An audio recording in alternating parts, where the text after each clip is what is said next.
রহমতুল্লাহ বরকাত। জি। মুর্শিদাবাদ থেকে স্যার। আমার প্রশ্নটা হলো যে সালাতের শেষ বৈঠকে যে দোয়াগুলো পড়বো ওগুলো সবগুলোই তিনবার করে পড়তে হবে, না একবার করে বললেও হবে? মানে ওই যেমন আল্লাহ মাইনি আসালুকা জান্নাত ওয়া উযু বিকা মিনান নার তিনবার বলতে হবে তো এরকম, রব্বির বলতে হামহুমা হবে কামা কিছু রাব্বায়ানি। নেই।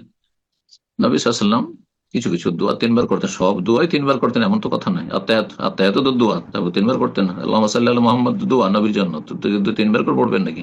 মোটেই না। হ্যাঁ, একবার করে পড়াটাই হচ্ছে সুন্নাত। কিন্তু যদি কিছু কিছু দোয়া, ছোট দোয়া, সেগুলো যদি তিনবার করে বলে তো ভালো, মুস্তাহাব। যেমন আল্লাহুম্মা আসালুকাল জান্নাহ, আল্লাহুম্মা আসালুকাল জান্নাহ, আল্লাহ আমি জান্নাত চাই, জান্নাত কামনা করি। আল্লাহুম্মা আজরিনা মিনান নার, আল্লাহুম্মা আজরিনা মিনান নার, আল্লাহুম্মা আজরিনা মিনান নার, এইভাবে আস্তাগফিরুল্লাহ আস্তাগফিরুল্লাহ আস্তাগফিরুল্লাহ, এই তো সালাম ফেরার পরে ইস্তাগফার সালাসা, তিনবার আস্তাগফিরুল্লাহ পড়ে এইরকম। যেগুলি প্রমাণ আছে তিনবার সেগুলি তিনবার করবেন, আর যেগুলির ক্ষেত্রে প্রমাণ নেই, আসলে হচ্ছে একবার পড়াই। আর কিছু আহ, আম দোয়া রয়েছে, সেই দোয়াগুলি সময় আছে আমার কাছে, আর আমি তিনবার করে করবো, জায়েজ রয়েছে। কেউ যদি বলে রব্বানা আতিনা ফিদ দুনিয়া হাসানা ওয়া ফিল আখিরাতি, সে দোয়া করছে, একা একা হাত তুলে দোয়া করছে, আর তিনবার করে এক একটি দোয়া করেছে, তো ঠিক আছে, ভালো। কিন্তু সলাতের ভিতরে তিনবার করে দোয়া করবে না।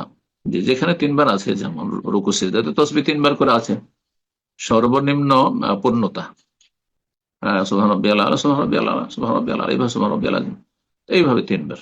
কিন্তু যেটা তিনবার নেই সালাতের ভিতরে, সে তিনবার করবেন। সূরা ফাতিহা তো দোয়া, তো তিনবার করে সূরা ফাতিহা পড়বেন নাকি? জায়েজ না বেদাত হয়ে যাবে। জি, বারাকাল্লাহ।